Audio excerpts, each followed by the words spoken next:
নমস্কার, আমি তনুশ্রী। জ্যোতিষ আলোচনায় সবাইকে স্বাগত জানাই। আজকের আলোচ্য বিষয় হলো বৃষ রাশির মার্চ মাস কেমন কাটবে। বৃষ কালপুরুষের দ্বিতীয় রাশি এবং শুক্রের দ্বারা প্রভাবিত একটি রাশি।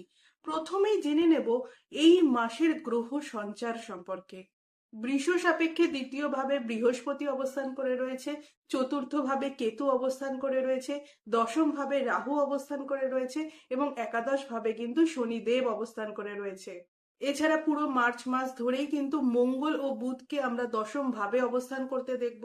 এছাড়া মার্চের 14 তারিখ পর্যন্ত রবি কিন্তু কুম্ভ রাশিতে থাকবে এবং 15ই মার্চ থেকে সে কিন্তু আবার মীন রাশিতে চলে যাবেন। মার্চ মাসের বেশিরভাগ সময় কিন্তু শুক্রকে আমরা একাদশ ভাবে অর্থাৎ মীন রাশিতে পাবো। তারপরে শুক্র কিন্তু দ্বাদশ ভাবে প্রবেশ করবে।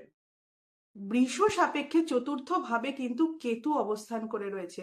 ফলে বৃষ রাশি বা লগ্নের যে সকল জাতক জাতিকারা বাড়ি কিনতে চাইছেন তাদের বাড়ি কেনার পূর্বে কিন্তু বাড়ির বাস্তু এটা ভালো করে দেখে নিতে হবে। নয়তো যে বাড়িটা আপনি কিনছেন সেই বাড়িতে কিছু বাস্তু দোষ এটা কিন্তু থাকতে পারে। 13ই মার্চ আমরা বৃষ সাপেক্ষে দশম ভাবে কিন্তু রাহু মঙ্গলকে খুব ক্লোজ ডিগ্রিতে থাকতে দেখতে পাবো। ফলে কর্মক্ষেত্রে বৃষর কিন্তু কিছু ঝুট ঝামেলা অশান্তি বৃদ্ধির সম্ভাবনা রয়েছে। তাই বৃষকে চেষ্টা করতে হবে যে কোনো পরিস্থিতিতে মাথা কিন্তু ঠান্ডা রাখতে। এছাড়া দশম ভাব নির্দেশ করে আমাদের পায়ের হাঁটুকে। ফলে বৃষকে কিন্তু তার পায়ের হাঁটু নিয়ে অনেক বেশি সতর্ক থাকতে হবে এই মার্চ মাস। মানসিক দিক থেকে কিছুটা চাপ অস্থিরতা এটা কিন্তু বৃষর ক্ষেত্রে থাকবে। এছাড়া মার্চ মাসে বৃষর ক্ষেত্রে কিন্তু নতুন কর্ম প্রাপ্তির যোগ রয়েছে বা কর্ম পরিবর্তনেরও কিন্তু যোগ রয়েছে।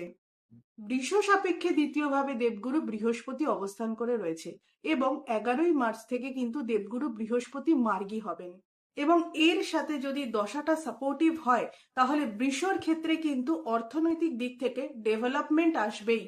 বৃষ সাপেক্ষে দ্বিতীয়পতি বুধ সে কিন্তু পুরো মার্চ মাস ধরেই মঙ্গল এবং রাহুর সাথে যুক্ত হয়ে অবস্থান করবে। ফলে বৃষকে কিন্তু তার কথার ওপর নিয়ন্ত্রণ রাখতে হবে।